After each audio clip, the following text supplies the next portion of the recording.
고린도전서 1장. 바울입니다. 하나님의 뜻으로 그리스도 예수님의 사도로 부르심을 받은 사람입니다. 나와 형제 소스데네가 고린도에 있는 하나님의 교회에 이 편지를 보냅니다.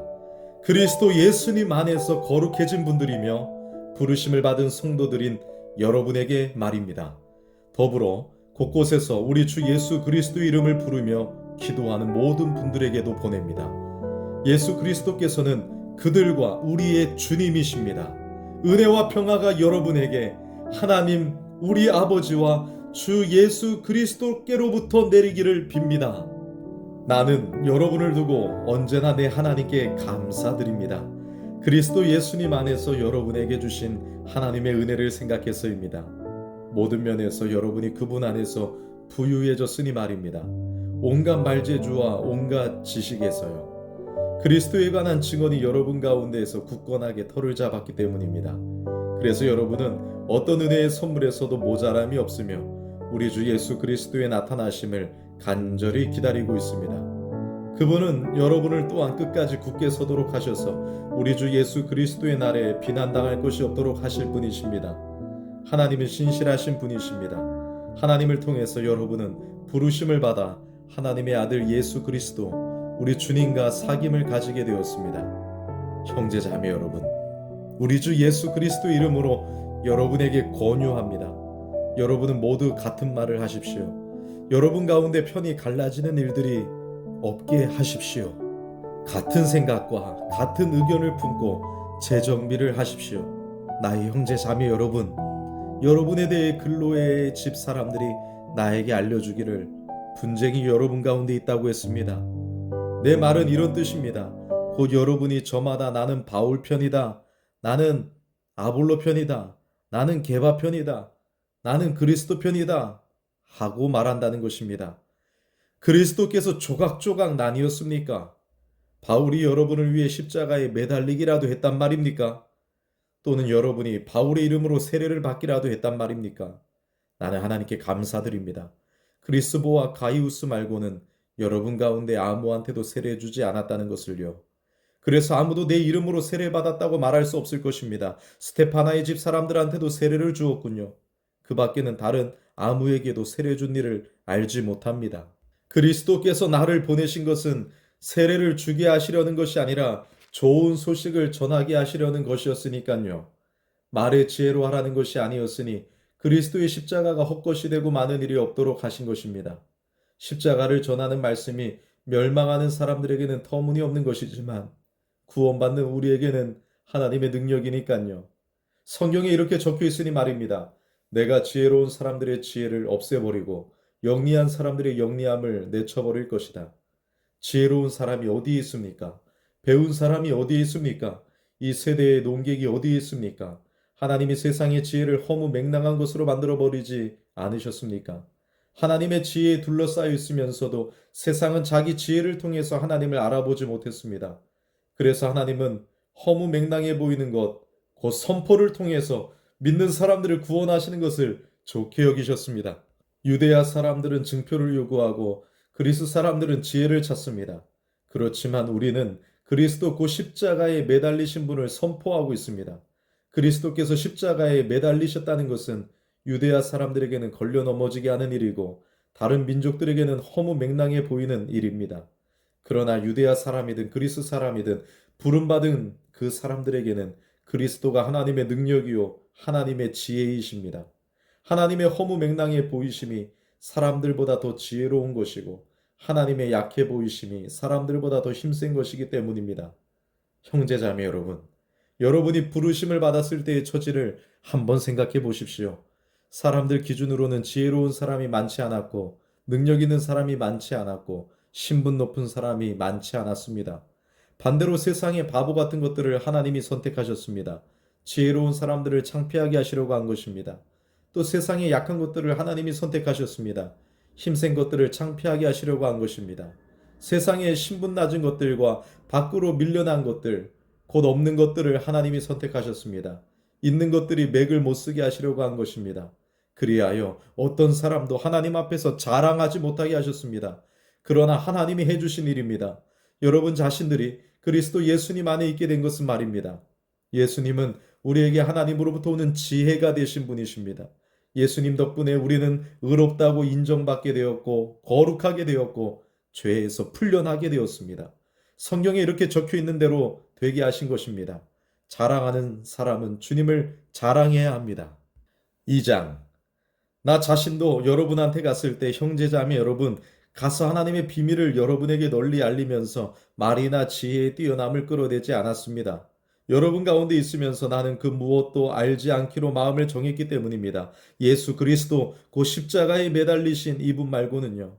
나 자신도 여러분 곁에 있을 때 약함과 두려움과 많은 떨림에 사로잡혀 있었습니다. 내 말과 내 선포는 지혜의 설득력 있는 말로 한 것이 아니라 성령님의 능력을 보여줌으로 한 것이었습니다. 여러분의 믿음이 사람의 지혜가 아니라 하나님의 능력에 토대를 두게 하려는 것이었지요. 그렇지만 우리도 지혜를 말합니다. 다만 성숙한 사람들 가운데서요. 그런데 이 지혜는 이 세대의 것도 아니고 이 세대의 지배자들의 것도 아닙니다. 그들은 사라질 사람들입니다. 오히려 우리는 하나님의 지혜, 그 비밀 속에 감추어져 있는 지혜를 말합니다. 이 지혜는 하나님이 아주 오래전에 우리의 영광을 위해서 미리 정해두신 것입니다. 이 지혜를 이 세대의 지배자들 가운데서는 아무도 알지 못했습니다. 그들이 알았더라면 영광의 주님을 십자가에 매달지 않았을 것입니다. 그러나 성경에 이렇게 적혀 있는 대로입니다. 눈이 보지 못하고 귀가 듣지 못한 것들, 또 사람의 마음에 떠오른 적 없는 것들, 그것들을 하나님이 자기를 사랑하는 사람들을 위해서 마련해 두셨다. 우리에게는 그것들을 하나님이 성령님을 통해서 계시해 주셨습니다. 성령님은 모든 것을 살펴보시는데 하나님의 깊은 생각들도 살펴보시기 때문입니다. 사람들 가운데 누가 사람의 생각을 알고 있습니까? 오직 그 사람 안에 있는 그 사람의 영뿐입니다. 마찬가지로 하나님의 생각도 하나님의 영 말고는 아는 사람이 아무도 없습니다. 우리는 세상의 영이 아니라 하나님께로부터 오는 영을 받았습니다. 하나님이 우리에게 은혜로 주신 선물들을 우리가 알 수 있도록 말입니다. 우리도 그 선물들을 말할 때 인간적인 지혜가 가르쳐 준 말로 하지 않고 성령님이 가르쳐 주신 말씀으로 합니다. 영적인 사람들에게 영적인 일들을 설명하면서요. 믿지 않는 사람은 하나님의 영의 일들을 받아들이지 않습니다. 그가 보기에는 그것들이 허무맹랑한 일이고 그것들을 알 수도 없어서입니다. 그것들은 영적으로 판단되기 때문입니다. 영적인 사람은 모든 것을 판단합니다. 그러나 바로 그 사람은 아무에게도 판단받지 않습니다. 누가 주님의 생각을 알았습니까? 그분을 가르쳐 드리겠습니까? 그러나 우리야말로 그리스도의 생각을 품고 있습니다. 3장. 나로서는 형제자매 여러분, 영적인 사람들에게 하듯이 여러분에게 말할 수 없습니다. 대신 육적인 사람들, 곧 그리스도 안에 있는 젖먹이들에게 하듯이 말했습니다. 나는 여러분에게 젖을 먹게 하고 단단한 음식은 주지 않았습니다. 여러분이 아직 단단한 음식을 소화할 수 없었으니까요. 그런데 여러분은 지금까지도 소화할 수 없습니다. 아직도 여러분은 육적인 사람입니다. 여러분 가운데 시샘과 분쟁이 있는 걸 보면 여러분이 육적인 사람 아닌가요? 사람의 방식대로 살아가고 있는 것이 아닙니까? 어떤 사람은 나는 바울 편이다 하고 다른 사람은 나는 아볼로 편이다 하고 말할 때 여러분이 그저 사람인 것 아닌가요? 그러면 아볼로는 무엇입니까? 바울은 무엇입니까? 섬기는 일꾼들입니다. 이들을 통해 여러분이 믿게 되었습니다. 우리는 저마다 주님이 맡겨주신 대로 일했습니다. 나는 심었고 아볼로는 물을 주었습니다. 그러나 하나님이 자라나게 하셨습니다. 그러니 심는 사람이나 물을 주는 사람은 별것 아닙니다. 자라나게 하시는 분이신 하나님이 중요합니다. 심는 사람과 물을 주는 사람은 매한가지입니다. 그러나 저마다 자기가 수고한 대로 자기 품값을 받을 겁니다. 우리는 하나님과 함께 일하는 사람들입니다. 여러분은 하나님이 가꾸신 밭이며 하나님이 세우신 건물입니다. 나에게 주신 하나님의 은혜를 따라서 나는 지혜로운 건축가처럼 기초를 놓았습니다. 그런데 다른 사람이 그 기초 위에 건물을 세우고 있습니다. 하지만 저마다 어떻게 세울지 조심해야 합니다. 다른 기초를 그 누구도 이미 놓인 기초 옆에다가 놓을 수 없습니다. 이미 놓인 기초는 예수 그리스도이십니다. 어떤 사람이 그 기초 위에 금이나 은이나 여러 보석이나 나무나 풀이나 지푸라기로 건물을 세운다고 해봅시다. 결국 저마다 한 일이 분명히 드러날 겁니다. 심판의 날이 똑똑히 보여줄 테니까요. 그것이 불 속에서 드러나기 때문입니다. 저마다 한 일이 어떠한 것인지 바로 그 불이 밝혀낼 겁니다. 어떤 사람이 그 기초 위에 세워놓은 일의 결과가 남아있으면 그는 품값을 받을 겁니다. 어떤 사람이 해놓은 일의 결과가 싹 타버리면 손해를 입을 겁니다. 그 자신은 구원을 받을 테지만 불속을 거쳐 나온 것과 같을 겁니다. 여러분은 알지 못합니까? 여러분이 하나님의 성전이며 하나님의 영이 여러분 가운데 자리 잡고 살고 계시다는 것을요. 어떤 사람이 하나님의 성전을 망치면 하나님이 그 사람을 멸망시키실 것입니다. 하나님의 성전은 거룩하니까요. 여러분이야말로 성전입니다. 아무도 스스로를 속이지 마십시오. 여러분 가운데 어떤 사람이 이 세대에서 스스로를 지혜롭다고 생각한다면 바보스러워지십시오. 정말로 지혜로워지기 위해서는요. 이 세상의 지혜는 하나님 앞에서는 바보스러운 것이니까요. 성경에 이렇게 적혀 있습니다. 그분은 지혜로운 사람들을 자기 꾀에 빠지게 하신다네. 이렇게도 적혀 있습니다. 주님은 알고 계십니다. 지혜로운 사람들의 생각들을, 그것들이 헛되다는 것을. 그러므로 아무도 사람을 자랑하지 마십시오. 사실 모든 것이 여러분의 것이니까요. 바울이나 아볼로나 게바나 세상이나 삶이나 죽음이나 지금 있는 것이나 앞으로 올 것이나 모든 것이 여러분의 것입니다. 그런데 여러분 자신들은 그리스도의 것이고 그리스도께서는 하나님의 것입니다. 4장. 이와 같이 우리를 사람들이 그리스도의 시중꾼이요 하나님의 비밀들을 맡아보는 관리인으로 여겨야 합니다. 이런 경우에 결국 맡아보는 관리인들한테 요구되는 것은 믿을 만한 사람으로 드러나는 일입니다. 내가 여러분한테서 심판을 받든지 사람의 법정에서 심판을 받든지 그것은 나에게는 아주 사소한 일입니다. 나도 나 자신을 심판하지 않습니다. 내 양심에 걸리는 일은 아무것도 없습니다. 그러나 그렇다고 해서 내가 의롭다는 판결을 받은 것은 아닙니다. 나를 심판하시는 분은 주님이십니다. 그러니까 여러분은 주님이 오실 때까지는 앞질러 심판하지 마십시오. 주님이 어둠 속에 감추어진 것들을 비추시고 마음속 동기들을 드러내실 겁니다. 그때에 저마다 하나님으로부터 칭찬을 받을 겁니다. 형제자매 여러분, 내가 이런 것들을 나 자신과 아폴로에게 적용시킨 것은 여러분을 위해서입니다. 그것은 적혀있는 말씀 너머로 넘어가지 말라 한 것을 여러분이 우리한테서 배우게 하려는 겁니다. 그리하여 여러분이 어느 한쪽을 편들고 다른 쪽에는 반대하면서 거들먹거리지 않게 하려는 것입니다. 누가 그대를 특별하게 생각해 줍니까? 그대가 가진 것 가운데 받지 않는 것이 무엇입니까? 정말로 받은 것이라면 왜 받지 않는 것인 양 자랑합니까? 이미 여러분은 배가 불렀습니다. 이미 부자가 되었습니다. 우리를 빼놓고 임금 노릇했습니다. 여러분이 실제로 임금이 되었다면야 얼마나 좋겠습니까? 그리하여 우리도 여러분과 함께 임금 노릇하도록 말입니다.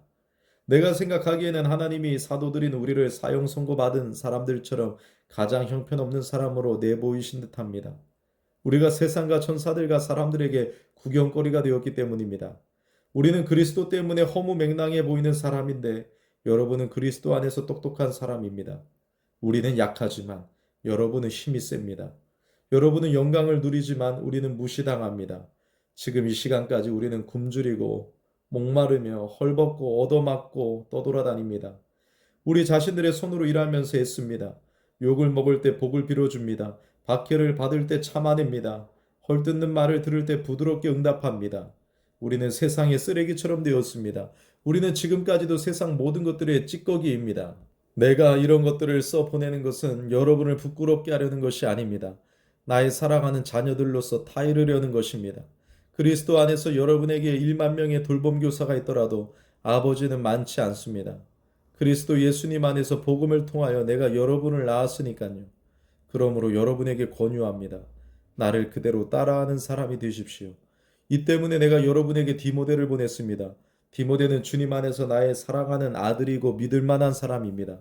그가 여러분에게 그리스도 예수님 안에서 내가 걸어가는 삶의 방식을 생각나게 해줄 것입니다. 어디서나 모든 교회에서 내가 가르치는 그대로요. 내가 여러분한테 오지 않을 것처럼 여겨서 거들먹거린 사람이 몇 명 있습니다. 그러나 주님이 원하시면 내가 빨리 여러분한테 갈 것입니다. 그러면 거들먹거리는 사람들의 말이 아니라 능력을 내가 알아볼 것입니다. 하나님의 나라는 말에 있지 않고 능력에 있으니까요. 여러분은 무엇을 바라십니까? 내가 회초리를 들고 여러분한테 가는 것입니까? 아니면 사랑과 온유한 심정으로 가는 것입니까? 5장. 여러분 가운데서 음란한 짓이 저질러진다는 소문이 사방에 자자합니다.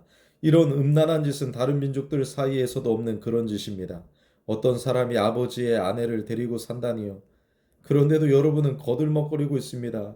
오히려 슬퍼하며 이런 짓 저지른 사람을 여러분 가운데에서 쳐냈어야 하지 않겠습니까? 나로 말하자면 몸으로는 떠나 있지만 영으로는 곁에 있습니다. 그래서 마치 곁에 있는 사람처럼 나는 이 일을 이렇게 저지른 사람을 이미 심판했습니다. 우리 주 예수님의 이름으로 여러분과 나의 영이 함께 모여 있을 때 우리 주 예수님의 능력으로 할 일은 이것입니다. 이런 자를 사탄에게 넘겨주어 그 몸뚱이는 망하게 하더라도 그의 영은 주님의 날에 구원받게 해야 합니다. 여러분이 뽐내는 것은 좋지 않습니다. 여러분은 알지 못합니까? 적은 누룩이 온 반죽덩이를 부풀어 오르게 한다는 것을요.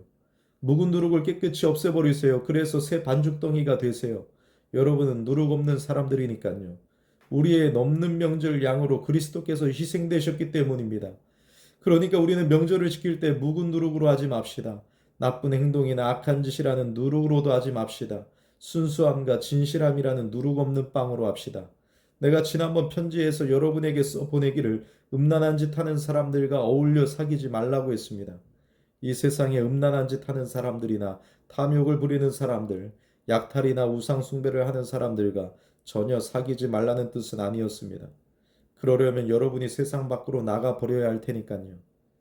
그러나 지금 내가 여러분에게 써보내기를 어울려 사귀지 말라고 하는 것은 이런 경우를 두고 하는 말입니다. 어떤 사람이 형제자매라는 이름을 달고 다니면서도 음란한 짓을 하거나 탐욕을 부리거나 우상숭배를 하거나 욕쟁이거나 술고래거나 약탈자인 경우를 말합니다. 이런 사람하고는 함께 먹지도 말라는 뜻입니다. 교회 바깥 사람들을 심판하는 일이야 나하고 무슨 상관이 있습니까? 안에 있는 사람들은 여러분 자신들이 심판해야 하는 것이 아닙니까? 교회 바깥 사람들을 하나님이 심판하실 겁니다. 여러분은 여러분 자신들한테서 그 악한 사람을 쳐내버리세요. 6장. 여러분 가운데서 누군가가 다른 사람한테 시비거리가 있을 때 어떻게 합니까? 성도들 앞이 아니고 불의한 사람들 앞에서 함부로 판결을 받으려고 합니까? 여러분은 성도들이 세상을 심판하리라는 것을 알지 못합니까? 세상이 여러분에게 심판을 받는 터인데 여러분은 아주 사소한 문제도 판결할 능력이 없습니까? 여러분은 우리가 천사들을 심판하리라는 것을 알지 못합니까? 일상의 일은 말할 것도 없고요. 그런데 일상의 일과 관련된 재판거리가 있을 때 여러분은 교회에서 업신여김을 받는 그런 사람들을 재판관으로 앉힙니까? 내가 여러분을 부끄럽게 하려고 하는 말입니다. 여러분 가운데는 형제자매 가운데에서 일어난 문제를 판단해 줄 수 있는 지혜로운 사람이 이렇게 하나도 없습니까? 형제자매가 형제자매와 재판을 벌이는데 그것도 믿지 않는 사람들 앞에서 그렇게 합니까? 그러므로 여러분끼리 서로 소송을 벌이고 있으니 여러분은 이미 완전히 진 겁니다. 왜 차라리 불의를 당하고 말지 않습니까? 왜 차라리 속아서 빼앗기고 말지 않습니까? 도리어 여러분 자신들이 불의를 저지르며 속여 빼앗습니다. 그것도 형제자매들에게 그렇게 합니다. 여러분은 불의한 사람들이 하나님 나라를 물려받지 못하리라는 것을 알지 못합니까? 속아 넘어가지 마세요. 음란한 짓을 하는 사람들이나 우상을 섬기는 사람들이나 바람을 피우는 사람들이 거기에 해당합니다. 잠자리에서 여자 노릇하는 남자들이나 남자와 잠자리하는 남자들이 거기에 해당합니다.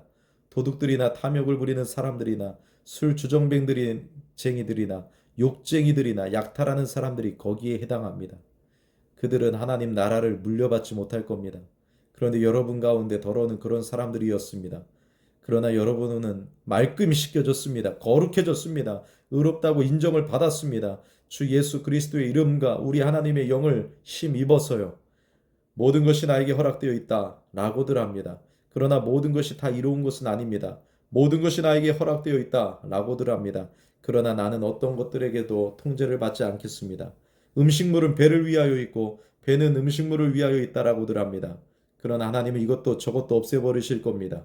몸은 음란한 짓을 위해서가 아니라 주님을 위해서 있습니다. 그리고 주님은 몸을 위해서 계십니다. 하나님은 주님을 일으켜 살리셨습니다. 그리고 자신의 능력으로 우리도 일으켜 살리실 겁니다. 여러분은 여러분의 몸이 그리스도의 몸의 부분들이라는 것을 알지 못합니까? 그런데 내가 그리스도의 몸의 부분들을 떼어다가 몸 파는 여자의 몸의 부분들로 만들겠습니까? 절대로 그럴 수 없습니다. 또는 몸 파는 여자에게 달라붙어 있는 사람은 그와 하나의 몸이 되는 것을 여러분은 알지 못합니까? 성경은 말하기를 둘이 하나의 몸이 될 것이다 라고 합니다. 주님께 달라붙어 있는 사람은 주님과 한 영이 됩니다. 음란한 짓을 피하세요. 사람이 짓는 죄는 모두 몸 바깥에 있습니다. 그러나 음란한 짓 하는 사람은 자기 몸에다 죄를 짓는 것입니다. 여러분은 알지 못합니까? 여러분의 몸이 여러분 가운데 계시는 성령님의 성전이라는 것을요. 여러분이 모시고 있는 성령님은 하나님께로부터 오신 분이며 이제 여러분은 여러분 자신들의 것이 아니라는 것을요. 여러분은 하나님이 값을 치르고 사들이신 사람들입니다. 그러니까 여러분의 몸으로 하나님께 영광을 돌리십시오. 7장. 여러분이 써보낸 것들에 대하여 말하겠습니다. 남자가 여자와 잠자리하지 않는 것이 좋다라고들 한다지요. 그러나 음란한 짓에 빠질 위험이 있으므로 남자는 저마다 자기 아내를, 여자는 저마다 자기 남편을 두시기 바랍니다. 남편은 아내에게 남편의 의무를 다해야 하며 마찬가지로 아내도 남편에게 그렇게 해야 합니다. 아내가 자기 자신의 몸에 대한 권한을 가지고 있는 것이 아니라 남편이 가지고 있습니다. 마찬가지로 정말이지 남편이 자기 자신의 몸에 대한 권한을 가지고 있는 것이 아니라 아내가 가지고 있습니다. 서로의 권한을 빼앗지 마세요. 서로 합의하여 얼마 동안 기도에 전념할 짬을 내기 위해서는 그러는 것이 아니면요. 그러고 나서는 다시 합치십시오. 사탄이 여러분의 절제 못함을 틈타 여러분을 유혹하는 일이 없도록 말입니다. 이렇게 말하는 것은 그렇게 할 수도 있다는 뜻이지 명령으로 하는 말이 아닙니다. 나는 사람들이 모두 나 자신과 같이 되기를 바랍니다. 그러나 저마다 하나님께로부터 오는 독특한 은혜의 선물을 가지고 있어서 이 사람은 이러하고 저 사람은 저러합니다. 결혼하지 않은 사람들과 남편 여인 여자들에게 말합니다. 나처럼 그대로 지내는 것이 그들에게 좋습니다. 자기 통제가 안 되면 결혼하시기 바랍니다. 욕정으로 불타오르는 것보다는 결혼하는 것이 더 나으니까요. 결혼한 사람들에게 명합니다. 이것은 내가 아니라 주님이 명하시는 것입니다. 아내는 남편과 헤어지지 말아야 합니다. 이미 헤어졌으면 재혼하지 말고 지내시기 바랍니다. 아니면 남편과 화해하시기 바랍니다. 남편도 아내를 버리지 말아야 합니다. 그 밖의 사람들에게 말합니다. 이것은 내가 말하는 것이지 주님이 말씀하시는 것이 아닙니다. 어떤 형제에게 믿지 않는 아내가 있는데 그 아내가 그 형제와 같이 사는 것을 좋게 생각한다라고 합시다. 그러면 그는 그 아내를 버리지 마시기 바랍니다. 또 어떤 여자에게 믿지 않는 남편이 있는데 이 남편이 그 여자와 함께 사는 것을 좋게 생각한다고 합시다. 그러면 그 여자는 그 남편을 버리지 마시기 바랍니다. 믿지 않는 남편이 그 아내 덕분에 거룩해졌고 또 믿지 않는 아내가 형제인 그 남편 덕분에 거룩해졌으니까요. 그렇지 않다면 여러분의 자녀들이 깨끗하지 않을 겁니다. 그러나 지금 그들은 거룩합니다. 믿지 않는 쪽이 헤어지자고 하면 헤어지게 두시기 바랍니다. 이런 경우에는 형제나 자매가 서로 얽매여 있지 않습니다. 하나님은 여러분을 평화롭게 살도록 부르셨습니다. 아내된 이여 그대가 남편을 구원하게 될는지 어떻게 합니까? 또는 남편된 이여 그대가 아내를 구원하게 될는지 어떻게 합니까? 오직 저마다에게 주님이 나누어 주신 분수대로 저마다를 하나님이 불러놓으신 저 처지대로 그대로 살아가시기 바랍니다. 나는 모든 교회들에서도 그같이 지시합니다. 어떤 사람이 이미 할례 받은 상태에서 부름받았다면 굳이 할례를 되돌리지 마시기 바랍니다. 어떤 사람이 아직 할례 받지 않은 상태에서 부름받았다면 굳이 할례를 받지 마시기 바랍니다. 할례 받은 것도 별것 아니고 할례 받지 않은 것도 별것 아닙니다. 오직 하나님의 계명들을 지키는 것이 중요합니다. 저마다 부름받았을 때 그 불러주신 처지 안에 그대로 머무시기 바랍니다. 그대가 부름받았을 때 노예였더라도 신경 쓰지 마시기 바랍니다. 그렇지만 자유롭게 될 수 있으면 오히려 그 기회를 이용하시기 바랍니다. 노예였을 때 주님 안에서 부름받은 사람은 주님께 속하여 있는 풀려난 자유인입니다. 이와 마찬가지로 자유인일 때 부름받은 사람은 그리스도의 노예입니다. 하나님이 값을 치르고 여러분을 사들이셨습니다. 사람들의 노예가 되지 마세요. 저마다 부름받았을 때 처지대로 형제자매 여러분 그대로 하나님 곁에 머무시기 바랍니다. 처녀들에 대해서는 내가 주님께 명령받은 것이 없습니다. 그러나 주님의 불쌍히 여기심을 받아서 믿을 만한 사람이 된 이로써 내가 하나의 의견을 제시합니다. 내 생각에는 지금의 공경을 고려하면 지금 상태 이대로 지내는 것이 사람에게 좋습니다. 아내에게 매여 있다면 풀려나려고 하지 마세요. 아내한테서 풀려났으면 아내를 얻으려고 하지 마세요. 그대가 결혼한다고 해도 죄 짓는 것이 아닙니다. 또 처녀가 결혼한다고 해도 죄 짓는 것이 아닙니다. 그러나 결혼하는 사람들은 세상살이에서 고난을 겪을 겁니다. 나는 여러분을 아낍니다. 형제자매 여러분, 내가 이것을 말씀드립니다. 때가 얼마 남아있지 않습니다. 이제부터는 안에 있는 사람들은 안에 없는 사람처럼 살아가세요. 우는 사람들은 울지 않는 사람처럼, 기뻐하는 사람들은 기뻐하지 않는 사람처럼 살아가세요. 무엇을 사들인 사람은 그것을 가지고 있지 않는 사람처럼 살아가세요. 세상을 이용하는 사람들은 세상을 이용하는 데 몰두하지 않는 사람처럼 살아가세요. 이 세상의 현재 삶의 방식은 지나가 버리니까요. 나는 여러분에게 걱정이 없기를 바랍니다. 결혼하지 않은 남자는 어떻게 하면 주님 마음에 들까 하고 주님의 일을 걱정합니다. 그러나 결혼한 남자는 어떻게 하면 아내 마음에 들까 하고 세상 일을 걱정합니다. 그 마음이 나뉘어 있습니다. 결혼하지 않은 여자나 처녀는 주님 일을 걱정하여 몸으로나 영으로나 거룩해지고자 합니다. 그러나 결혼한 여자는 어떻게 하면 남편 마음에 들까 하고 세상 일을 걱정합니다. 내가 이 말을 하는 것은 여러분 자신들한테 도움이 되게 하려는 겁니다. 여러분에게 덫을 놓으려는 게 아니라 품위 있게 살며 또 마음에 흐트러짐 없이 주님께 헌신하도록 하려는 겁니다. 어떤 사람이 자기가 약혼한 여자한테 결혼 약속을 지키지 않는 것이 떳떳하지 못한 행동이라는 생각을 한다고 합시다. 또 그의 욕정이 지나치고 그래서 결혼해야만 하겠다면 바라는 대로 하시기 바랍니다. 그는 죄 짓는 것이 아닙니다. 그들은 결혼하시기 바랍니다. 한편 어떤 사람의 결심이 굳게 서 있고 피할 수 없는 사정이 있는 것도 아니라고 합시다. 또 자신의 뜻대로 할 힘이 있고 이 일, 곧 자기가 약혼한 여자를 그 상태로 두기로 자기 마음을 이미 정했다고 합시다. 그 사람은 잘하는 겁니다. 따라서 자기가 약혼한 처녀와 결혼하는 사람도 잘하는 것입니다. 그런데 결혼하지 않는 사람은 더 잘하는 것입니다. 여자는 자기 남편이 살아있는 시기 동안에는 매여 있습니다. 그러나 남편이 죽어 잠들면 자기가 원하는 사람과 결혼할 자유가 있습니다. 그러나 다만 주님 안에서 그렇게 할 수 있습니다. 더 복된 일은 그 여자가 그대로 혼자로 남아 지내는 것입니다.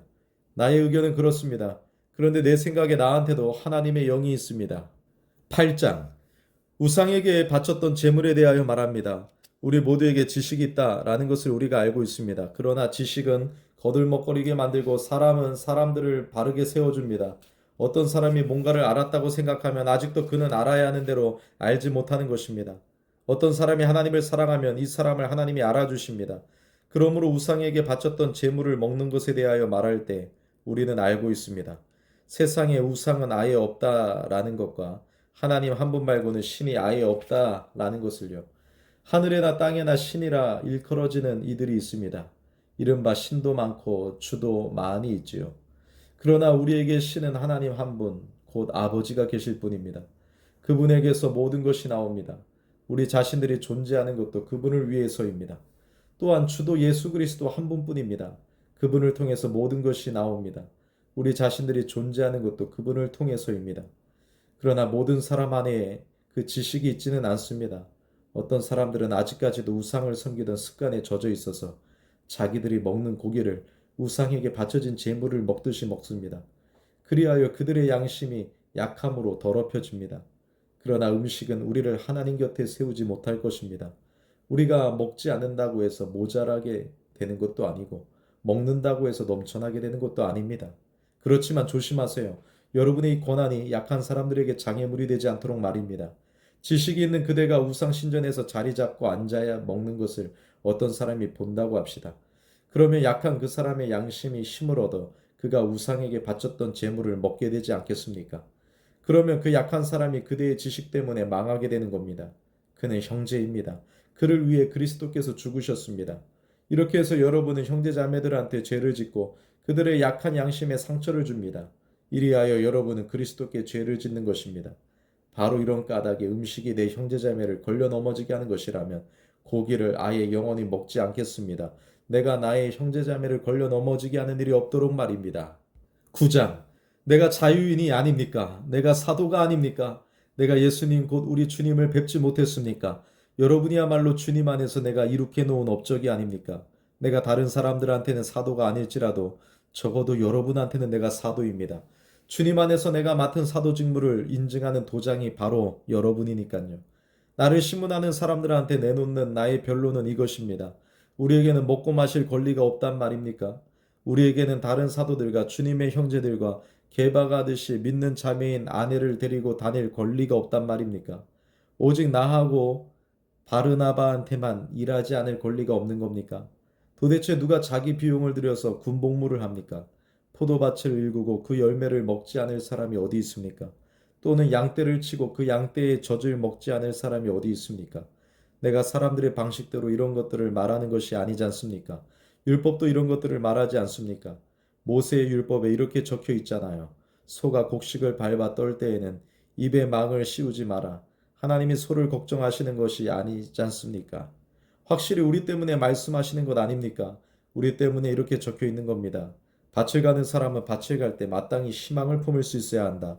또 곡식을 떠는 사람은 마땅히 몫을 나눠 가질 희망을 품을 수 있어야 한다. 우리가 여러분에게 영적인 것들을 뿌렸다면 우리가 여러분한테서 육적인 것들을 거두어들인다고 한들 무슨 대단한 일이겠습니까? 다른 사람들이 여러분한테서 한몫 나눠 가질 권리를 가진다면 우리야말로 더 그래야 하지 않습니까? 그러나 우리는 이 권리를 쓰지 않았으며 오히려 모든 것을 참아냅니다. 우리가 그리스도의 복음에 아무런 방해물을 만들지 않기 위해서입니다. 여러분은 알지 못합니까? 성전과 관련된 일을 하는 사람은 성전에서 나는 것을 먹고 제단 일을 맡아서 하는 사람은 제단 제물에서 그 몫을 나누어 받는다는 것을요. 이와 같이 주님도 복음 전하는 사람들에게 복음을 전하는 일로 생활에 나가도록 정해 주셨습니다. 그러나 나 자신은 이 권리들 가운데 어느 것도 사용해 본 적이 없습니다. 나한테 그렇게 해달라고 이런 것들을 쓴 것은 아닙니다. 그렇게 하느니 차라리 죽는 게 나한테는 낫습니다. 누구도 나의 자랑을 헛되게 하지는 못할 겁니다. 내가 복음을 전하더라도 그것이 나의 자랑거리는 아닙니다. 꼭 해야 할 일로 내게 맡겨진 일이기 때문입니다. 도리어 내가 복음을 전하지 않으면 나는 끝장입니다. 내가 이를 기꺼이 하면 나에게 보상이 있습니다. 그러나 억지로 한다면 나는 그들의 그 일에 책임을 맡은 것입니다. 그러면 내가 받을 보상은 무엇입니까? 내가 복음 전할 때 대가 없이 복음을 제시하고 복음 안에서 나의 권리를 다 사용하지 않는 것입니다. 나는 모든 사람들로부터 자유로운 몸이지만 모든 사람들에게 노예가 되었습니다. 그것은 내가 더 많은 사람을 얻기 위해서입니다. 유대아 사람들에게는 내가 유대아 사람처럼 되었습니다. 그것은 내가 유대아 사람들을 얻기 위해서입니다. 율법 아래에 있는 사람들에게는 내가 율법 아래에 있는 사람처럼 되었습니다. 나 자신은 율법 아래에 있지 않지만 율법 아래에 있는 사람들을 얻기 위해서입니다. 율법 없는 사람들에게는 내가 율법 없는 사람처럼 되었습니다. 내가 하나님의 율법 없이 사는 사람이 아니라 그리스도의 율법 안에 있지만 율법 없는 사람들을 얻기 위해서입니다. 약한 사람들에게는 내가 약한 사람이 되었습니다. 그것은 내가 약한 사람들을 얻기 위해서입니다. 나는 모든 사람들에게 모든 것이 되었습니다. 그것은 내가 무슨 수를 써서라도 몇 명이나마 구원하기 위해서입니다. 내가 이 모든 일을 하는 것은 복음 때문입니다. 그것은 내가 복음의 복에 같이 참여하는 사람이 되기 위해서입니다. 여러분은 알지 못합니까? 경기장에서 달리기 하는 사람들이 다들 달리지만 한 명만 상을 받는 것 아닙니까? 이와 같이 여러분도 상을 받도록 달리십시오. 경기에 나서는 사람마다 다들 모든 일에 절제합니다. 그런데 저 사람들은 썩을 월계관을 받으려고 그렇게 하지만 우리는 썩지 않을 월계관을 받으려고 그렇게 합니다. 나 자신도 이제 달리는 데 목표 없이 하는 것처럼 하지 않습니다. 권투 시합을 하는데 허공을 치는 것처럼 하지 않습니다. 오히려 내 몸을 후려치며 종으로 굴복시킵니다. 그것은 혹시라도 내가 다른 사람들에게 선포한 뒤에 나 스스로가 자격을 박탈당한 사람이 되지 않기 위해서입니다. 10장. 나는 여러분이 모르기를 바라지 않습니다. 형제자매 여러분, 우리 조상들이 모두 구름 아래 있었으며 모두들 바다를 가로질러 건너갔다는 것을요. 그들은 모두 구름 속에서 또 바다 가운데에서 세례를 받아 모세와 연합했습니다. 그들은 모두 똑같은 영적인 음식을 먹었습니다. 모두가 똑같은 영적인 음료를 마셨습니다. 그들은 자기들을 따라오는 영적인 바위에서 솟아나는 물을 마셨던 것이지요. 그 바위는 그리스도이셨습니다. 그러나 그들 대부분을 하나님이 좋아하지 않으셨습니다. 그들이 죽어 광야에 여기저기 널브러졌잖아요. 이런 것들은 우리를 위한 본보기가 되었습니다. 우리가 악한 일을 열망하는 사람이 되지 않도록 하기 위한 것이었습니다. 저 사람들이 악한 일을 열망했던 것과는 달리 말입니다. 여러분은 우상을 섬기는 사람이 되지 마세요. 그들 가운데 어떤 사람들이 그랬던 것과는 달리 말입니다. 그들은 성경에 이렇게 적혀 있는 대로 했습니다. 백성이 앉아서 먹고 마시기도 하고 일어나서 놀기도 하였다. 우리는 음란한 짓을 하지 맙시다. 그들 가운데 어떤 사람들이 음란한 짓을 했던 것과는 달리 말입니다.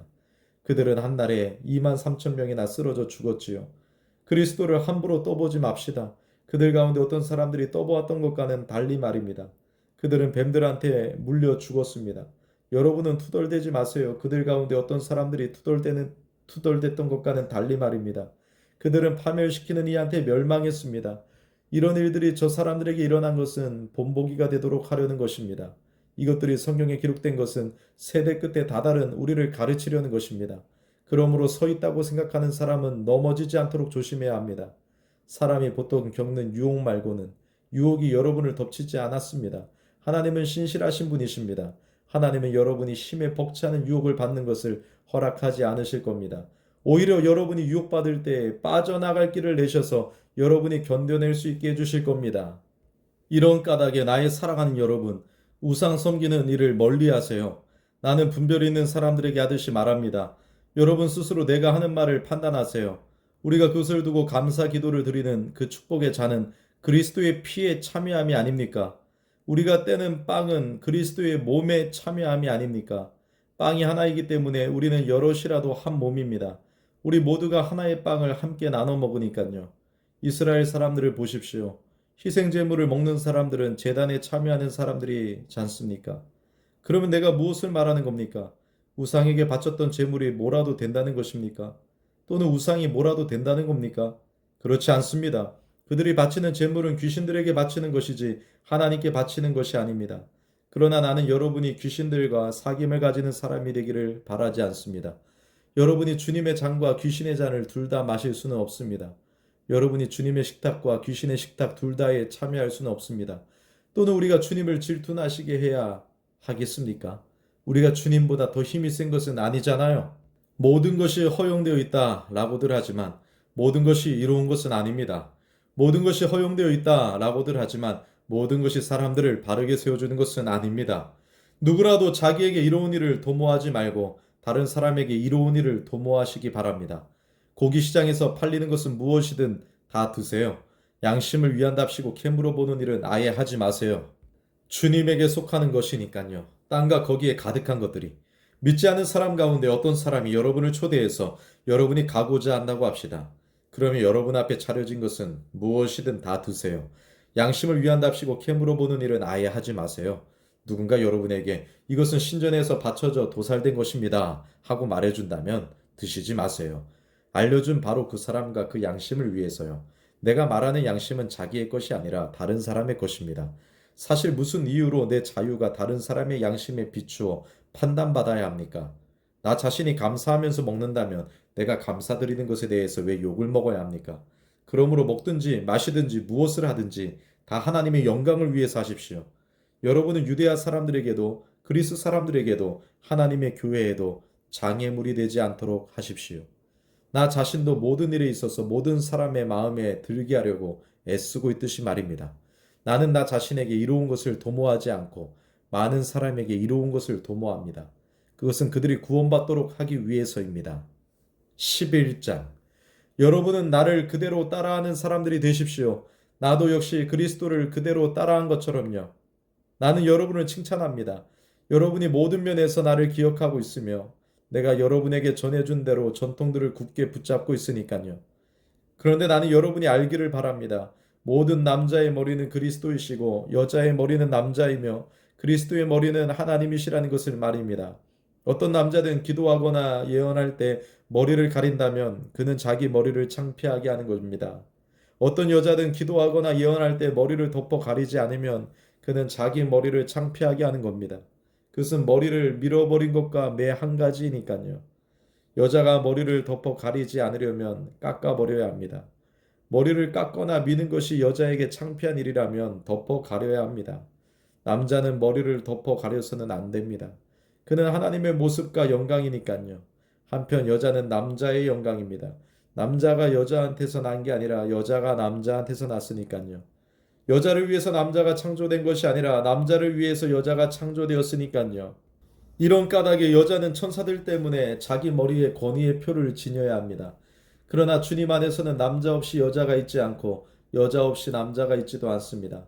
여자가 남자한테서 난 것처럼 꼭 마찬가지로 남자도 여자를 통해서 났으니까요. 그런데 모든 것은 하나님으로부터 나옵니다. 여러분 스스로 판단해 보세요. 여자가 머리를 덮어 가리지 않고 하나님께 기도하는 것이 적절한 일입니까? 자연 그 자체도 여러분에게 가르쳐 주지 않습니까? 남자가 긴 머리를 하는 것은 수치스러운 일이 아닙니까? 그러나 여자가 긴 머리를 하는 것은 영광스러운 일 아닙니까? 긴 머리는 여자에게 머리 두르게 대신 주신 것이니까요. 누군가는 이 문제를 두고 논쟁을 벌여보고 싶다는 생각을 할 수도 있습니다. 그렇지만 우리 자신들에게는 그러한 관례가 없고 하나님의 교회들에도 없습니다. 이제 내가 명하려는 일을 두고서는 여러분을 칭찬할 수 없습니다. 여러분이 함께 모여서 하는 일이 더 좋은 결과를 낳는 것이 아니라 더 나쁜 결과를 낳기 때문입니다. 첫째로 여러분이 교회에 함께 모일 때 나는 여러분 가운데 분열이 있다는 소문을 듣고 있습니다. 그리고 어느 정도는 그 소문을 믿고 있습니다. 하기야 여러분 가운데 분파들도 있어야 여러분 가운데에서 옳다고 인정받는 사람들도 드러나게 될 터이니까요. 그러므로 여러분이 한 자리에 함께 모여서 먹는다고 해도 그것은 주님의 만찬을 먹는 것이 아닙니다. 먹을 때에 저마다 자신의 음식을 먼저 먹기 때문입니다. 그러다 보니 어떤 사람은 배고프고 어떤 사람은 취합니다. 여러분에게 먹고 마실 집이 없는 게 아니지 않습니까? 아니면 하나님의 교회를 깔보는 것입니까? 가진 것이 없는 사람들을 창피 주는 겁니까? 내가 여러분에게 무슨 말을 해야 하겠습니까? 여러분을 칭찬해야 할까요? 이 일에 대해서는 칭찬할 수 없습니다. 나는 주님한테서 전해받은 그것을 또한 여러분에게 전해 주었습니다. 주 예수님은 넘겨주시던 밤에 빵을 집어들었습니다. 그리고 감사드리신 다음 빵을 떼시고 말씀하셨습니다. 이것은 여러분을 위한 내 몸입니다. 여러분은 이 일을 행하여 나를 기억하세요. 잡수신 뒤에 잔을 두고도 마찬가지 일을 하시고 말씀하셨습니다. 이 잔은 내 피로 맺은 새 언약입니다. 여러분이 마실 때마다 이 일을 행하여 나를 기억하세요. 여러분은 이 빵을 먹고 이 잔을 마실 때마다 주님의 죽으심을 주님이 오실 때까지 널리 알리는 것이니까요. 그러므로 누구든지 부적절하게 그 빵을 먹거나 주님의 잔을 마시는 사람은 주님의 몸과 피를 거스르는 잘못을 저지르게 됩니다. 각 사람은 스스로를 점검해 보아야 합니다. 이렇게 하고 나서 빵을 먹고 잔을 마셔야 합니다. 그 몸을 분별하지 않고 먹고 마시는 사람은 자기에게 내릴 심판을 먹고 마시는 셈이기 때문입니다. 이런 까닭에 여러분 가운데는 약한 사람과 있는 사람이 많고 또 잠든 사람이 꽤 많습니다. 우리가 스스로를 제대로 살핀다면 심판받지 않을 겁니다. 그러나 우리가 주님께 심판을 받더라도 그것은 징계를 받는 것입니다. 우리가 세상과 함께 죄 있다고 판가름받지 않도록 말입니다. 그러니까 나의 형제자매 여러분, 먹으려고 함께 모일 때는 서로를 기다려주세요. 누군가 배고프면 집에서 드시기 바랍니다. 여러분이 함께 모일 때 그것이 심판받는 일이 되지 않도록 말입니다. 그 밖의 일들은 내가 갈 때에 정리하겠습니다. 12장. 형제자매 여러분, 영적인 것들에 대해서 여러분이 모르기를 바라지 않습니다. 아시다시피 여러분이 다른 민족 사람으로 있었을 때 여러분은 말 못하는 우상들한테로 그들이 이끄는 대로 끌려다녔습니다. 그래서 내가 여러분에게 알려드립니다. 하나님의 영을 힘입어 말하는 사람은 아무도 예수는 저주받았다 하고 말하지 않습니다. 또 성령님을 힘입지 않고서는 아무도 예수님은 주님이시다 하고 말할 수 없습니다. 은혜의 선물은 여러 가지이지만 주시는 분은 같은 성령님이십니다. 섬김의 임무는 여러 가지이지만 섬김을 받으시는 분은 같은 주님이십니다. 일의 종류는 여러 가지이지만 모든 일을 모든 사람 가운데서 일어나게 하시는 분은 같은 하나님이십니다. 저마다에게 성령님을 나타내 주시는 것은 공동의 이로움을 위해서입니다. 어떤 사람에게는 성령님을 통하여 지혜의 말씀을 주시며 다른 어떤 사람에게는 같은 성령님을 따라서 지식의 말씀을 주십니다. 다른 어떤 사람에게는 같은 성령님 안에서 믿음을 주시며 다른 어떤 사람에게는 한 성령님 안에서 병 고치는 은혜의 선물을 주십니다. 다른 어떤 사람에게는 기적을 행하는 능력을 주시며 다른 어떤 사람에게는 예언을 주십니다. 다른 어떤 사람에게는 영들을 분별하도록 해주십니다. 다른 어떤 사람에게는 신비한 언어들을 말하게 하시며 다른 어떤 사람에게는 신비한 언어들을 풀이하게 하십니다. 이 모든 것을 하시는 분은 한 분이신 같은 성령님이십니다. 성령님은 그분이 바라시는 대로 저마다에게 제각각 나누어 주십니다. 몸이 하나이지만 몸에는 많은 부분들이 있습니다. 그러나 몸의 부분들이 많다고 해도 모두 한 몸입니다. 그리스도께서도 이와 마찬가지입니다. 우리는 모두 한 성령님 안에서 세례를 받아 한 몸을 이루었기 때문입니다. 유대아 사람이나 그리스 사람이나 노예나 자유로운 사람이나 마찬가지입니다. 우리는 모두 한 성령님을 받아 마시게 되었습니다. 몸을 이루는 부분은 하나가 아니고 많습니다. 발이 말하기를 나는 손이 아니니까 몸에 속하지 않아 라고 한다고 해서 그 때문에 발이 몸에 속하지 않는 것이 아니지 않습니까? 귀가 말하기를 나는 눈이 아니니까 몸에 속하지 않아 라고 한다고 해서 그 때문에 귀가 몸에 속하지 않는 것이 아니지 않습니까? 몸 전체가 눈이면 듣는 것은 어디에서 합니까? 몸 전체가 듣는다면 냄새 맡는 것은 어디에서 합니까? 그러나 이제 하나님이 몸에 여러 부분을 두셨습니다. 그것들 하나하나를 하나님이 바라시는 대로 몸에 두셨습니다. 모든 것이 한 가지 부분으로 되어 있다면 몸은 어디에 있겠습니까? 그러나 이제 몸의 부분들이 많이 있지만 그것들은 한 몸을 이룹니다.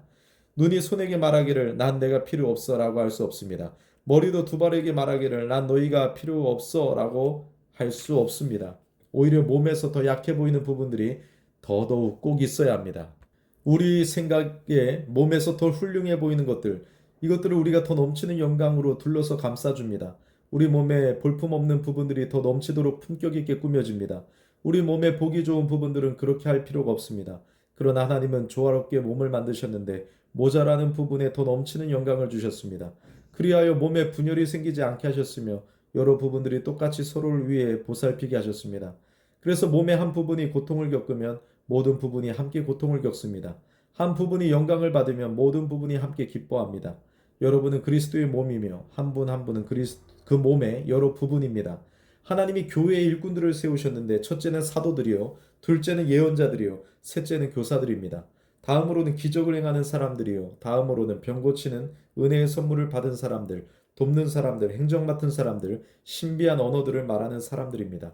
모두가 사도들은 아니지 않습니까? 모두가 예언자들은 아니지 않습니까? 모두가 교사들은 아니지 않습니까?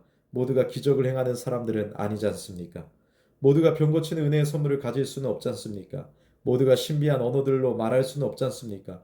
모두가 신비한 언어를 통역하여 풀이해 줄 수는 없지 않습니까? 여러분은 더 큰 은혜의 선물들을 간절히 바라십시오. 이제 더할 나위 없이 좋은 길을 여러분에게 보여드리겠습니다.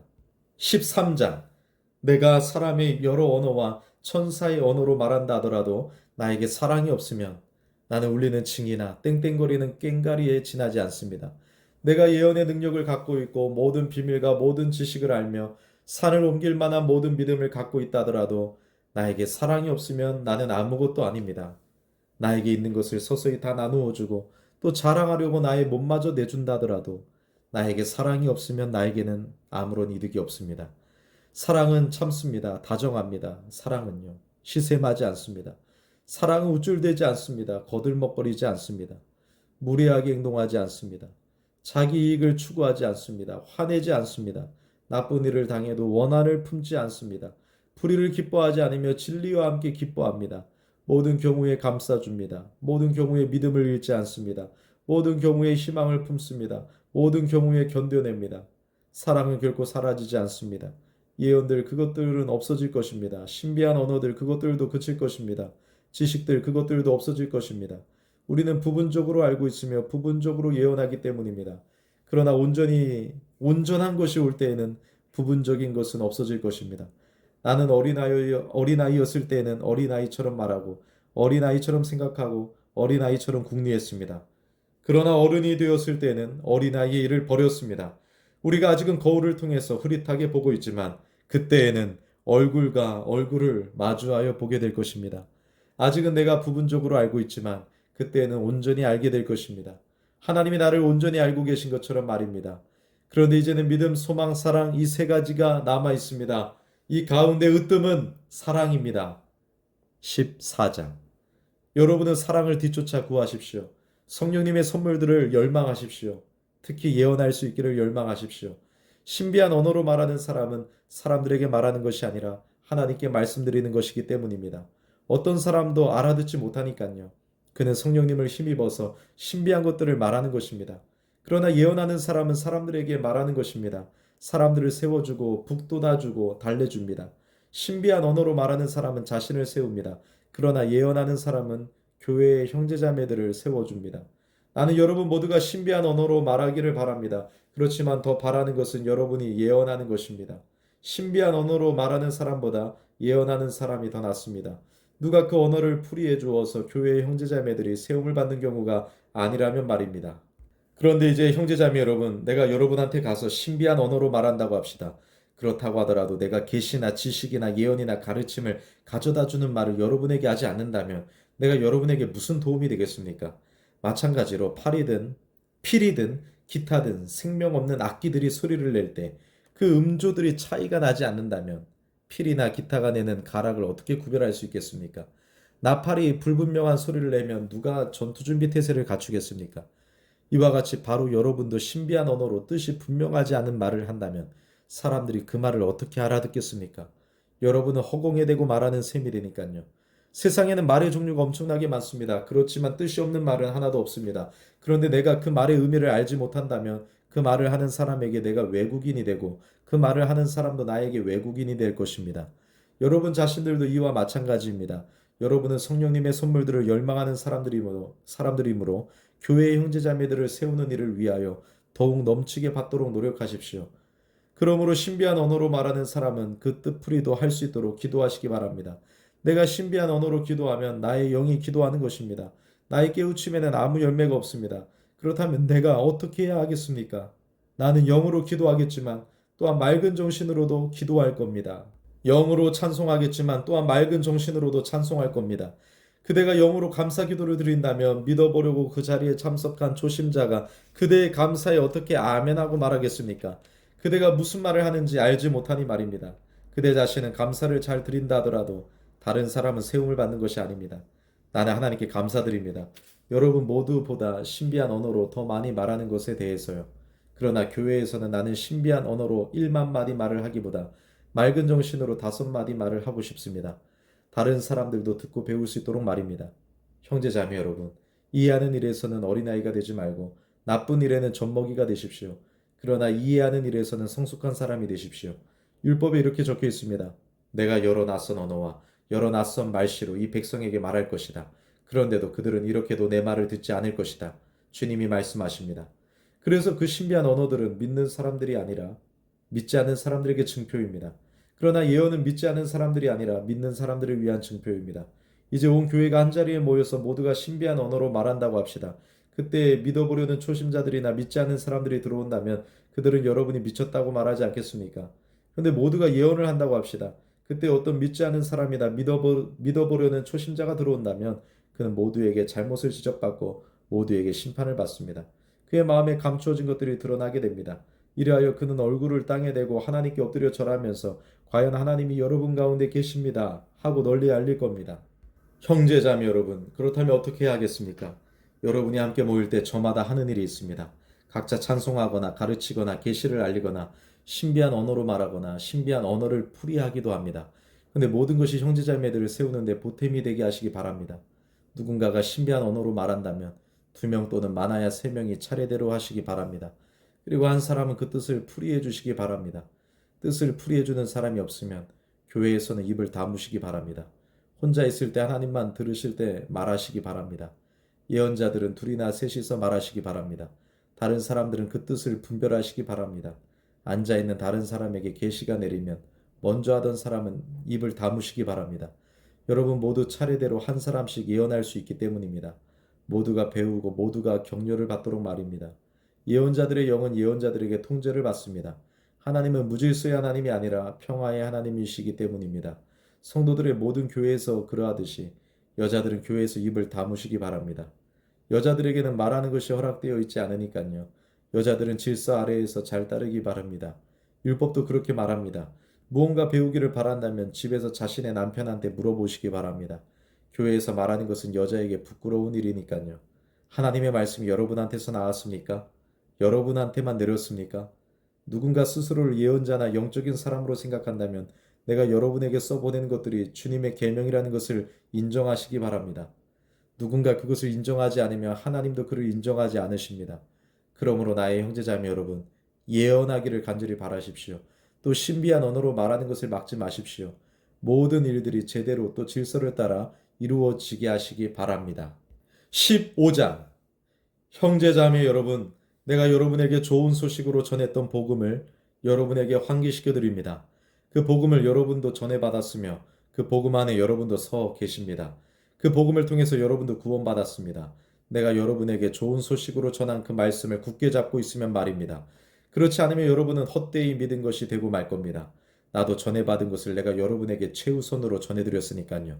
그리스도께서 우리 죄를 위하여 성경대로 죽으셨다는 것과 그분이 무덤에 모셔졌다는 것과 3일째 날에 성경대로 일으킴받아 살아나셨다는 것과 게바에게 나타나 보이셨고 다음으로는 12에게 나타나 보이셨다는 것을 말입니다.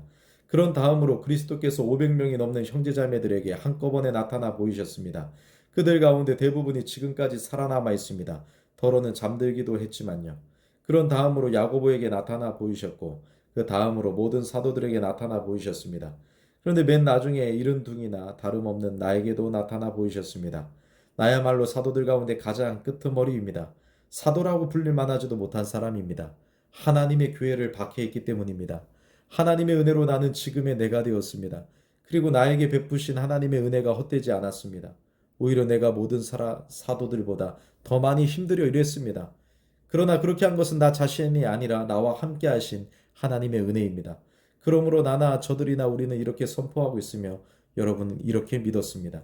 그리스도께서 죽은 사람들 가운데에서 일으킴 받아 부활하셨다는 것이 선포되고 있습니다. 그런데 여러분 가운데 더러는 말하기를 죽은 사람들의 부활이 없다고 하니 어떻게 된 일입니까? 그러나 죽은 사람들의 부활이 없다면 그리스도께서도 일으킴 받아 부활하지 못하셨을 것입니다. 그리스도께서 일으킴 받아 부활하지 못하셨다면 우리가 선포한 것도 헛일이고 여러분이 믿는 것도 헛일입니다. 우리는 또한 하나님을 거짓으로 증언한 사람들로 밝혀지게 될 겁니다. 우리가 하나님을 거슬러 증언한 셈이기 때문입니다. 죽은 사람들이 일으킴 받아 살아나는 일이 정말로 없는 일이라면 하나님이 그리스도를 일으켜 살리지 않으셨을 것입니다. 그런데 하나님이 그리스도를 일으켜 살리셨다고 우리가 증언했으니 말입니다. 죽은 사람들이 일으킴 받아 부활하는 일이 없다면 그리스도께서도 일으킴 받아 부활하지 못하셨을 겁니다. 그리스도께서 일으킴 받아 부활하지 못하셨다면 여러분의 믿음은 쓸데없는 것이고 여러분은 아직도 여러 죄 가운데 있는 겁니다. 그렇다면 그리스도 안에서 잠든 사람들도 망한 것입니다. 그리스도 안에서 우리가 이 세상의 생명에만 희망을 두고 있다면 우리가 모든 사람들보다 더 가여운 사람들입니다. 그런데 이제는 그리스도께서 죽은 사람들 가운데에서 부활하셔서 잠들어 있는 사람들의 첫 열매가 되셨습니다. 한 사람을 통하여 죽음이 들어왔으므로 한 사람을 통하여 죽은 사람들의 부활도 들어온 것입니다. 아담 안에서 모두가 죽는 것처럼 또한 그리스도 안에서 모든 사람이 살아나게 될 테니까요. 그렇지만 저마다 자기 순서에 따라 그렇게 될 것입니다. 첫 열매인 그리스도께서 첫째이시고 다음으로는 그리스도께서 다시 오실 때 그분께 속한 사람들입니다. 그런 다음에 끝이 옵니다. 그때 그리스도께서 그 나라를 하나님 아버지께 넘겨드릴 겁니다. 그때 모든 지배와 모든 권력과 세력을 없애버리실 겁니다. 그리스도께서 임금으로 다스리셔야만 하니까요. 하나님이 모든 원수들을 그분의 발 아래에 두실 때까지는 말입니다. 죽음이야말로 사라져 없어질 마지막 원수입니다. 하나님이 모든 것을 그분의 발 아래에 두셨습니다 하고 말했으니까요. 그런데 모든 것을 아래에 두셨다고 말할 때 분명한 것은 이것입니다. 그 모든 것을 그분의 아래에 두신 분은 그 모든 것에서 빠져 있다는 겁니다. 모든 것이 아들의 아래에 놓이게 될 때 그때 아들 자신도 모든 것을 자기 아래에 두신 분 아래에 놓이게 될 겁니다. 이렇게 해서 하나님이 모든 것들 가운데에서 모든 것이 되도록 하시려는 것입니다. 그렇지 않다면 죽은 사람들을 위해서 세례받는 사람들은 뭘 하겠다는 것일까요? 죽은 사람들이 부활하는 일이 전혀 없다면 왜 그 사람들은 죽은 사람들을 위해서 세례까지 받는 겁니까? 왜 우리 자신들도 매시간 위협을 무릅쓰고 있습니까? 나는 날마다 죽습니다. 형제자매 여러분, 그리스도 예수 우리 주님 안에서 품고 있는 여러분에 대한 나의 자랑을 걸고 맹세합니다. 내가 에페소스에서 맹수와 싸웠다고 한들 인간적인 동기에서 그렇게 했다면 그것이 나에게 무슨 소용이겠습니까? 죽은 사람들이 부활하는 일이 없다면 그러면 먹고 마십시다. 내일이면 우리가 죽을 테니까요. 속아 헤매지 마십시오. 나쁜 사람들과 어울리면 좋은 생활 방식을 망쳐버립니다. 정신을 제대로 차리십시오. 죄를 짓지 마십시오. 하나님을 알지 못하는 사람들이 더러 있으니까요. 내가 여러분을 부끄럽게 하려고 말하는 것입니다. 그러나 어떤 사람은 이렇게 말할 겁니다. 죽은 사람들이 어떻게 부활합니까? 어떤 몸으로 돌아옵니까? 우둔한 사람이요. 그대 자신이 뿌리는 것이 죽지 않으면 살아나지 못합니다. 또 그대가 뿌리는 것은 나중에 생길 그 몸을 뿌리는 것이 아닙니다. 밀이나 그 밖에 다른 무엇의 씨앗, 알갱이일 뿐입니다.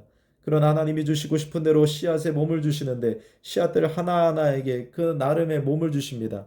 살이라고 해서 다 똑같은 살이 아닙니다. 사람들의 살이 다르고 짐승들의 살이 다릅니다.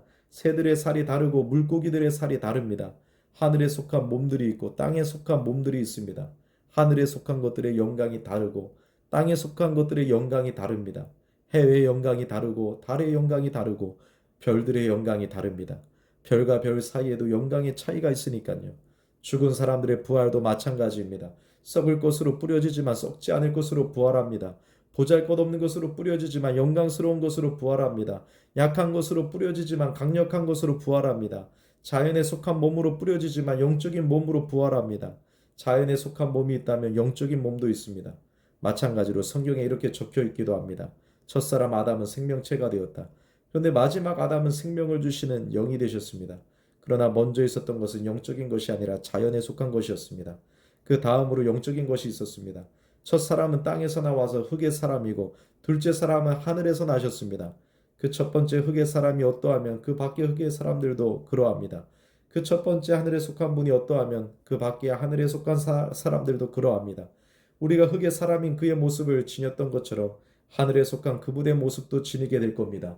형제자매 여러분, 내가 이 점을 말씀드립니다. 살과 피는 하나님 나라를 물려받을 수 없습니다. 썩을 것은 썩지 않을 것을 물려받지 못합니다. 보십시오. 내가 비밀을 하나 여러분에게 말씀드립니다. 우리가 모두 잠들지는 않을 겁니다. 그러나 우리는 모두 변화될 겁니다. 잠깐만에 눈 깜짝할 사이에 마지막 나팔 소리에 그렇게 될 겁니다. 나팔이 울릴 것이고 그러면 죽은 사람들이 썩지 않을 몸으로 살아날 것이며 우리 자신들도 변화될 것이니까요. 이 썩을 것이 썩지 않을 것을 입어야만 하고 이 죽을 것이 죽지 않을 것을 입어야만 하니까요. 이 썩을 것이 썩지 않을 것을 입고 이 죽을 것이 죽지 않을 것을 입게 될 겁니다. 그때 성경에 적혀있는 그 말씀이 이루어질 겁니다. 완전히 삼켜져 버렸구나. 죽음이 승리에게 어디 있느냐 죽음아 너의 승리가 어디 있느냐 죽음아 너의 독침이 죽음의 독침은 죄요 죄의 권세는 율법입니다. 하나님 곧 우리 주 예수 그리스도를 통해서 우리에게 승리를 주시는 분께 감사를 드립니다. 그러므로 사랑하는 나의 형제자매 여러분, 굳건하게 서서 꿈쩍도 하지 말고 주님의 일을 언제나 더 많이 하도록 하십시오. 여러분이 아시다시피 주님 안에서 여러분의 노력은 헛되지 않습니다. 16장 성도들을 위한 복음에 대하여 말합니다. 갈라티아의 교회들에게 내가 지시한 대로 여러분도 그대로 하세요. 매주 첫날에 여러분은 저마다 소득에 따라 얼마씩 따로 떼어 모아두시기 바랍니다. 그리하여 내가 갈 때 그때 헌금하는 일이 없도록 하십시오. 내가 거기 도착하면 여러분이 검증하여 적당하다고 생각한 사람들에게 편지를 써주어 예루살렘으로 보낼 겁니다. 바로 이들이 여러분의 헌금을 그리로 가져가도록 말입니다. 나도 가는 것이 적절하다면 그들은 나와 함께 갈 것입니다. 내가 마케도니아를 거쳐갈 때 여러분한테로 가겠습니다. 마케도니아를 거쳐 가려고 하니까요. 아마도 나는 여러분 곁에 한참 머물 것이며 어쩌면 겨울을 날 수도 있습니다. 바로 여러분이 내 여행 준비를 도와 어디든 내가 가려는 곳으로 나를 보내주도록 말입니다. 내가 여러분을 이제 그저 지나는 길에 뵙기를 바라는 것이 아니니까요. 주님이 허락하시면 한동안 여러분 곁에 머물러 있기를 희망하기 때문입니다.